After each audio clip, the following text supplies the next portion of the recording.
Hello everyone, I'm Lakmal Fonseca.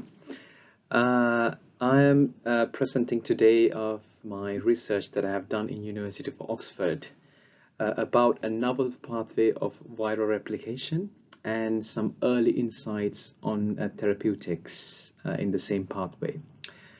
Uh, First of all, I need to thank Sri Lanka College of Internal Medicine for giving me this opportunity and congratulate you on the sessions. First of all, dengue fever, as you all know, it is one of the most emerging viral infections in the world, and there is roughly 400 million cases per year. And symptomatic disease with dengue fever and dengue hemorrhagic fever roughly accounts for 100 million cases, and the severe disease is just the tip of the iceberg. And regarding the factors predisposing patients to have severe disease, there are clinical factors such as obesity, fatty liver disease, pregnancy, allergy and asthma, and mechanistic reasons such as secondary dengue with antibody-dependent enhancement, viral factors, serotype, genotype, and also other factors such as late hospital admissions could lead to severe disease. But although these factors are observed and investigated, we are still unclear why certain people have severe disease. So it needs more investigation on these aspects. Regarding dengue viral infection, it's a mosquito-borne disease, and it is very interesting to study how one mosquito bite can lead to this much of severe disease in dengue.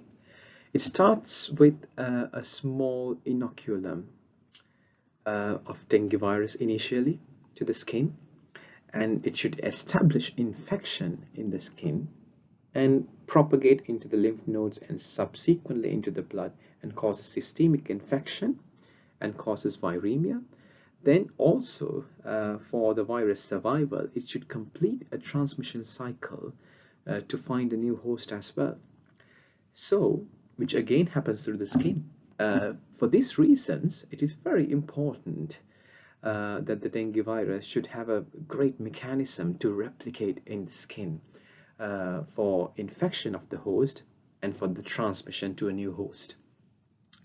So basically, the mosquito injects these viral particles into the epidermis and the dermis with this probing. It injects 1 to 5 nanoliters of mosquito saliva, and it can either lead to abortive infection or productive infection. To understand this viral replication in the skin, we need to understand what are the cells which are resident in the skin, such as Langerhans cells, keratinocytes, tissue-resident T cells, NK T cells, mast cells, macrophages, dendritic cell, and in my research, I have focused on innate lymphoid cells, which are a new group of cells that has detected over the last 10 to 15 years, which are showing interesting innate immune responses. And importantly, viral replication, as I mentioned, play an important role in the skin in dengue viral infection. The interplay of mast cells, mediators, and dengue infection has been very interesting, and a lot of studies coming up on this regard. As we all know, vascular leakage in dengue severe disease, there's a lot of vascular leakage to the pleural cavities and the peritoneal cavities, and anaphylaxis and vascular leakage share common pathophysiological phenomena where there's increased endothelial permeability, there's fluid extravasation, and in both these diseases, researchers have demonstrated profound mast cell activation.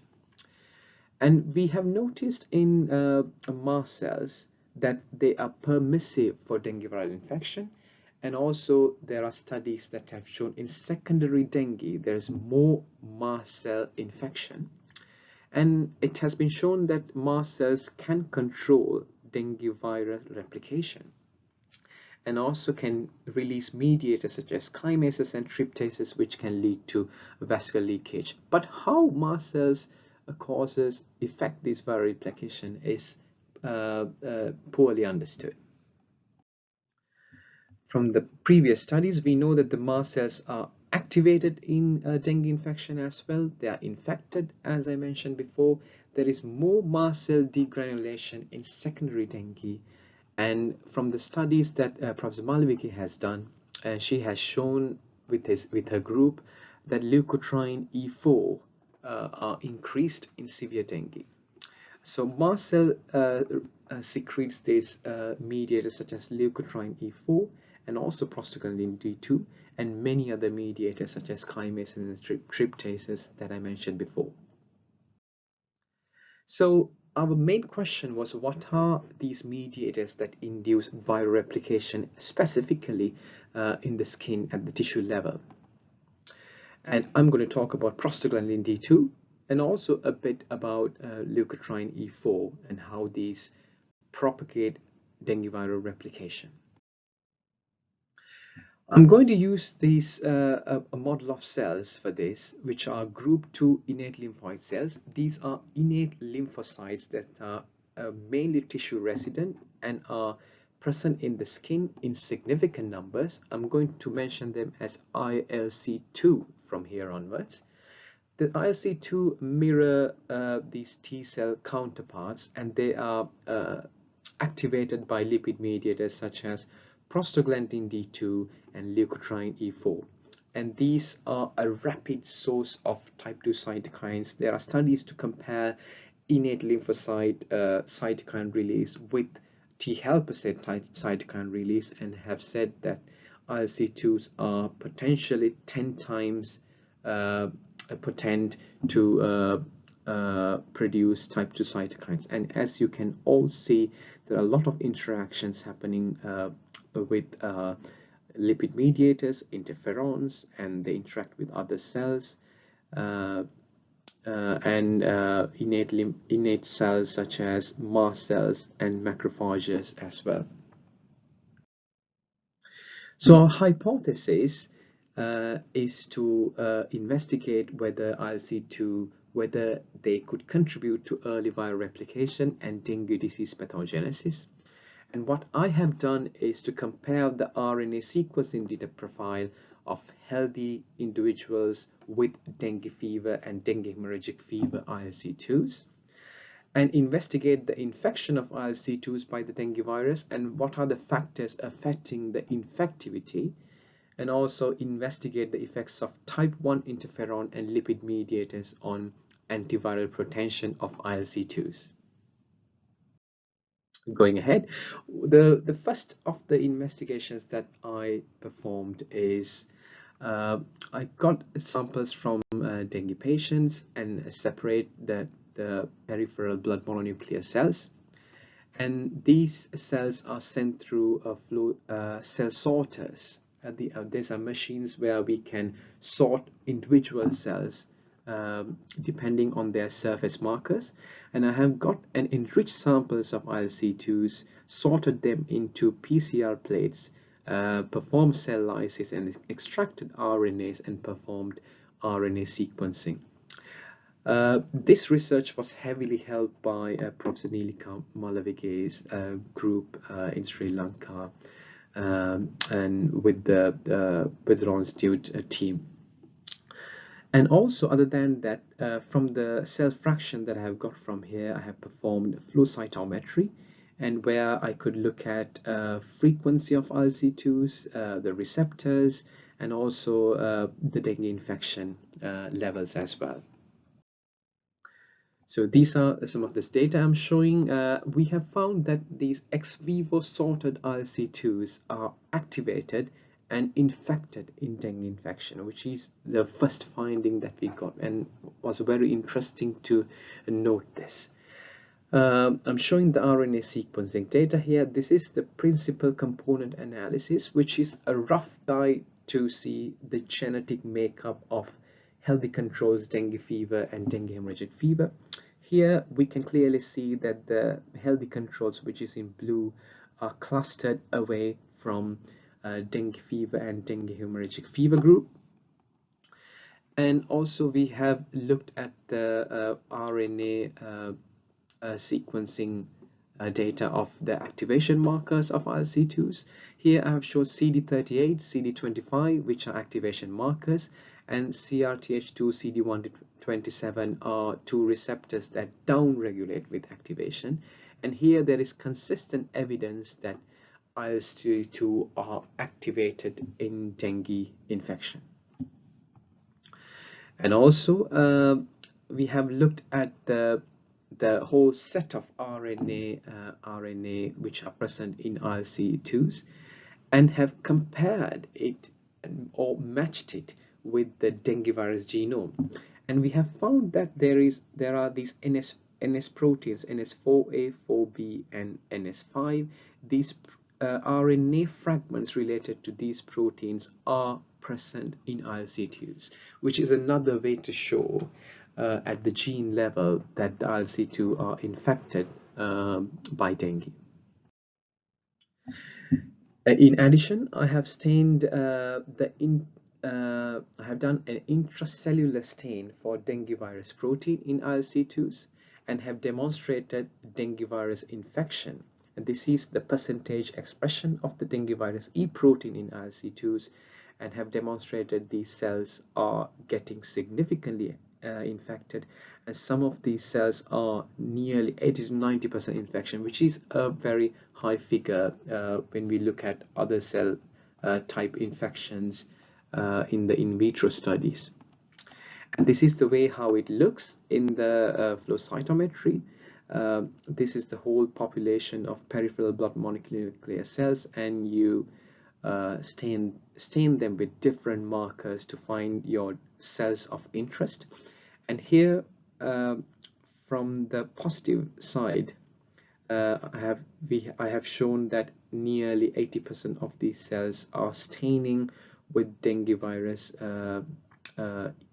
E protein, and with the fluorochrome I have used to tag these proteins. And then what I have done is I have got blood from healthy individuals and went through the same procedure, and cell sorting was done and got an enriched samples of ILC2s and sorted 100 cells per well in tissue culture plates and expanded them over 6 to 8 weeks, roughly over 2 months. And when I got a sufficient number of cells, I could perform a qPCR, Western blot, flow cytometry, and also did in vitro studies and functional studies using the dengue virus. So this dengue virus is grown and expanded in the CAT3 facility in the Vedral Institute, so which facilitated me to infect different types of cells and find out what happens to cells after dengue viral infection in vitro setting. So here is some data showing that ILC2 are permissive to dengue virus infection in vitro setting. So here is another flow cytometry plot which shows the percentage of dengue viral infection from the staining of dengue virus E protein by AF488. This is the fluorochrome which I've used to tag the E protein. And MOC means there is no viruses there, and unstimulated or resting ILC2s were infected, and also activated ILC2s through prostaglandin D2 were infected. And when activated ILC2s through prostaglandin D2 were infected, I observed that the infection rate has roughly doubled, and there's a significant increase in infection with prostaglandin D2 mediated activation. And then I harvested the supernatant and added on another cell type called verocells. And each dot, this is a picture of the plate, and you can see there are a lot of dots in these plates, and each dot represents an infected verocells. So this demonstrates then you can see there are a lot of dots with prostaglandin D2 as well, and this demonstrates that the cells are, other than them getting infected, they release loads of infectious viral particles to the supernatant, and this demonstrates that the bystander cells or other cells in the environment gets infected from the infectious viral particles which are secreted by ILC2s. And also I have also looked at the NS1 protein in the supernatant as well, which is what we use to diagnose dengue infection mostly, and have demonstrated that NS1 protein is present in infected cell supernatants. In addition, I have looked at the prostaglandin D2 metabolites in dengue fever and dengue hemorrhagic fever. From the pink dot represents dengue hemorrhagic fever and blue dots represent dengue fever. And when the days of illness advance, we can see that in dengue fever, the prostaglandin D2 metabolites are trending to decrease. And in severe disease, dengue hemorrhagic fever, the prostaglandin D2 metabolites are trending to increase with time. And also this interesting data shows that in critical stage, the prostaglandin D2 metabolites are significantly increased in comparison to the samples taken 24 hours before entering the critical phase. So this demonstrates that in severe disease and in the critical stage, PGD2 metabolites are increased. There is interesting findings about ILC2 and mast cell crosstalk, and here I reiterate that the mast cells secrete these mediators such as prostaglandin D2, which activates ILC2s through CRTH2 receptor, which secretes type 2 cytokines and endogenously produce prostaglandin D2, and which makes a vicious cycle of activation.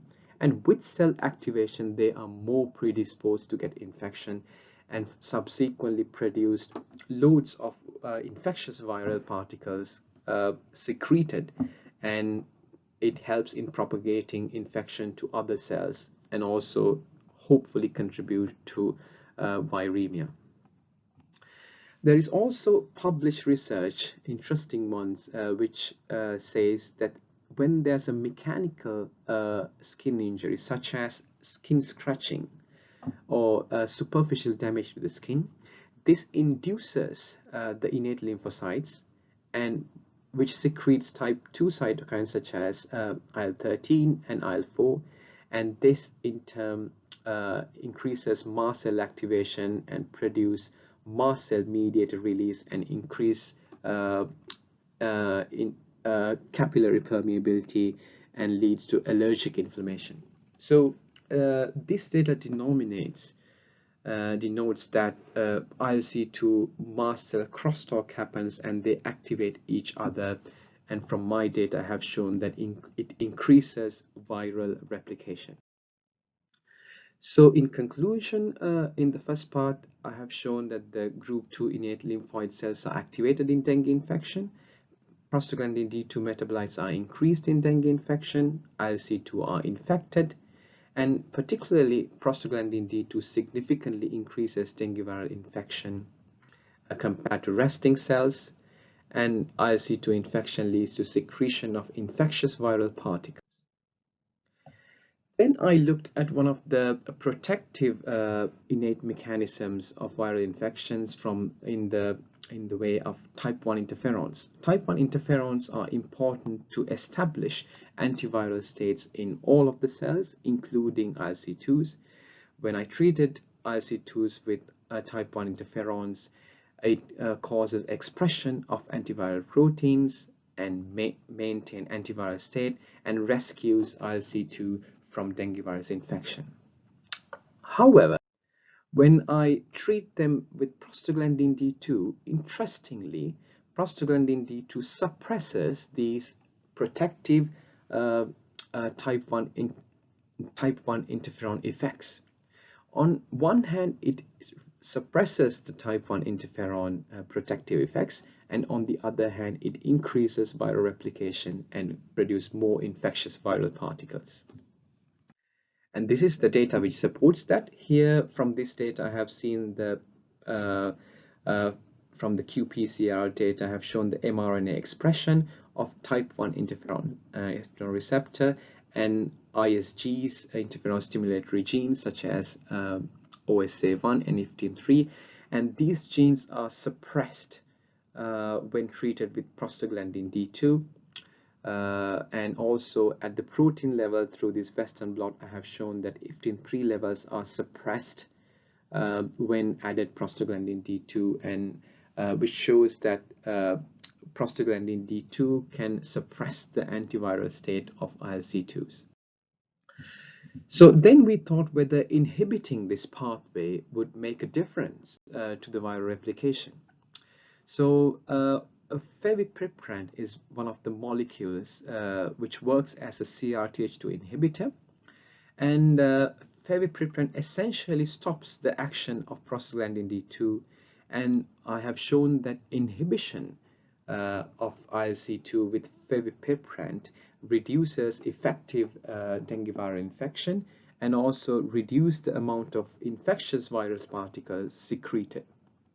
This is shown from this data where the fevipiprant, which is TM30089, reduces a dengue virus replication in both these instances, exogenously and endogenously, and rescue ILC2s from dengue viral infection. Also, there is some interesting data. I'm only giving one data point here, where montelukast has a similar effect, but in a different mechanism. So in conclusion, type 1 interferons establish an antiviral state in ILC2s, which is a protective response, and prostaglandin D2 essentially antagonizes these type 1 interferon-induced responses in ILC2s. Therefore, inhibition of prostaglandin D2-mediated activation of ILC2 could be a potential target to reduce early viral replication in dengue fever. And fevipiprant could be a potential therapeutic option that we can use in dengue viral infection. What are the implications of these findings to the future? So fevipiprant and also montelukast, although I have not shown the whole data set in this presentation, are potential therapeutic options that we could use in reducing dengue viral replication, but clinical trials needs to be performed to show the relevance of these in vitro findings.